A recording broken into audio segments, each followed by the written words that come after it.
బీసీలకు 42% రిజర్వేషన్ బిల్లును కేంద్రం 9వ షెడ్యూల్లో చేర్చాల్సిందేనన్నారు కాంగ్రెస్ నేతలు. బీఆర్ఎస్ మళ్లీ అధికారంలోకి వస్తుందనే పగటి కళ్లను ఆ పార్టీ నేతలు మానుకోవాలన్నారు. ఆ పార్టీకి విద్యార్థులు, నిరుద్యోగులు ఇప్పుడు గుర్తొచ్చారా అని ప్రశ్నించారు. ప్రభుత్వంపై ఆ పార్టీ నేతలు ఇష్టానుసారంగా విమర్శలు చేయడం మానుకోవాలని హెచ్చరించారు హస్తం నేతలు.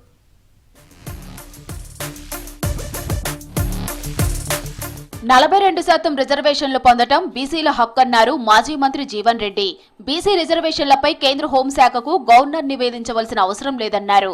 గవర్నర్ రాష్ట్ర ప్రభుత్వం నిర్ణయాలకు రాజముద్ర వేయాలని తెలిపారు. 9వ షెడ్యూల్లో బీసీ బిల్లును చేర్చేందుకు కేంద్రం నాంచివేత ధోరణి అవలంబిస్తోందన్నారు జీవన్ రెడ్డి. మరి ఇప్పటికే జాప్యం అయిపోయింది. గవర్నర్ వ్యవస్థ అనేది రాష్ట్ర ప్రభుత్వ ఆలోచన విధానానికి ఒక చట్టబద్ధత కల్పించే ఒక రాజముద్ర వేసే ఒక వ్యవస్థ అని చెప్పండి. 42% రిజర్వేషన్ కల్పింపజేయబడటం సమంజసం అని చెప్పని నిర్ధారించుకున్న తదుపరి ఏదైతుందో 9th షెడ్యూల్లో చేర్చడానికి కేంద్రం నివేదించి కేంద్రం 9th షెడ్యూల్ చేర్చడం లోపల నాంచివేత ధోరణి అవలంబిస్తున్నది కాబట్టి ఇవాళ దాన్ని మళ్ళీ తిరిగి ఏదైతుందో ఆర్డినెన్స్ రూపంగా ఇవాళ లోకల్ బాడీస్ అమలు చేయడానికి ముందుకు వచ్చి మాజీ మంత్రి కేటీఆర్ కొందరు స్టూడెంట్ యూనియన్ నేతల జీవితాలతో చెలగాటమాడుతున్నారని ఆరోపించారు ఎంపీ చామల కిరణ్ కుమార్ రెడ్డి. అధికారంలోకి వచ్చాక ఐఏఎస్, ఐపీఎస్ల తాట తీస్తామని బెదిరించడమేంటని ప్రశ్నించారు. కానీ మళ్లీ గెలుస్తామనే పగటి కలలను కేటీఆర్ మానుకోవాలన్నారు చామల. ఐఏఎస్ అధికారులను, ఐపీఎస్ అధికారులను భయపెట్టిస్తా, మీ అందరి పేర్లు రాసుకుంటున్నా, వచ్చినాక మీ తాట తీస్తా అని చెప్పి ఏదో మాట్లాడుతుంది. అక్కడ ఏకపాత్రాభినయం ఎగిరిగిరి చేస్తుడు. ఏమని అసలు నెక్స్ట్ ప్రజలు ఈయన బ్రహ్మరథం బట్టి వీళ్ళ నాయనని మళ్ళీ ముఖ్యమంత్రి చేస్తారని చెప్పి పగటి కలలు అంటుడు. రాష్ట్రంలో శాంతి భద్రతల సమస్య సృష్టించాలని విద్యార్థులను, నిరుద్యోగులను అడ్డం పెట్టుకుని బీఆర్ఎస్ నేతలు కుట్రలు చేస్తున్నారని ఆరోపించారు ఎమ్మెల్సీ బల్మూరి వెంకట్. అధికారంలో ఉన్నప్పుడు గుర్తుకురాని నిరుద్యోగులు ఇప్పుడు కేటీఆర్, హరీష్ రావుకు గుర్తుకు వస్తున్నారని ప్రశ్నించారు బల్మూరి.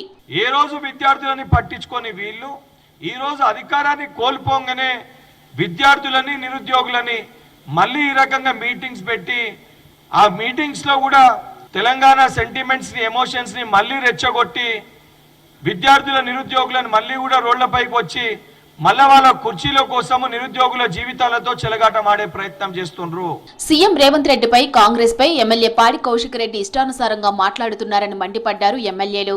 కౌశిక్ రెడ్డి తన పద్ధతి మార్చుకోకపోతే జైలుకు పంపిస్తామని హెచ్చరించారు. కౌశిక్ రెడ్డి శాసనసభ్యత్వాన్ని రద్దు చేయాలని స్పీకర్ను కోరుతామన్నారు. మతి భ్రమిస్తే మెంటల్ హాస్పిటల్ పోయి చూయించుకో, అక్కడ డాక్టర్లు ఉన్నారు.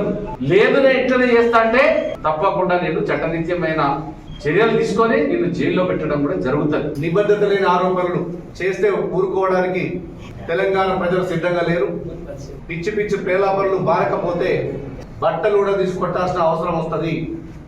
ఇప్పటికైనా ముగ్గురు నాలుగు రాసి క్షమాపణ చెప్పవలసిందిగా మేము డిమాండ్ చేస్తున్నాం. రేపు శాసనసభ స్పీకర్ గారు కూడా మేము ఫిర్యాదు చేస్తాం. తక్షణమేనే శాసనసభ్యత్వాన్ని రద్దు చేయాలి. సిపి గారు కూడా మేము క్రిమినల్ కేసు కూడా బుక్ చేయాల్సి ఉంటుంది. మాజీ మంత్రి కేటీఆర్ కు సభ్యతా సంస్కారం లేదన్నారు ఎమ్మెల్యే కుంభం అనిల్ కుమార్. ఐఏఎస్, ఐపీఎస్లను కేటీఆర్ బెదిరిస్తున్నారన్నారు. అధికారులను పశువులతో పోల్చి అవమానించారన్నారు. వాళ్ల ఇంట్లో ఫ్రస్ట్రేషన్ ను అధికారులపై చూపిస్తున్నారన్నారు.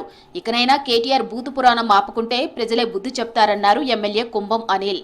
సభ్యతా సంస్కారం లేకుండా మనుషుల, పశువుల, వెధవల అని చెప్పి మేము పోలీసులను వదలము, ఐఏఎస్ ఆఫీసర్లను కూడా వదలము, మీ అంతు చూస్తాం, మీ లెక్క తేలుస్తాం అని అడ్డగోలుగా ప్రేలాపనలు చేస్తూ కేటీఆర్ గారు మాట్లాడడం మాత్రం చాలా తప్పు అని ఈ సందర్భంగా చెప్తున్నాం.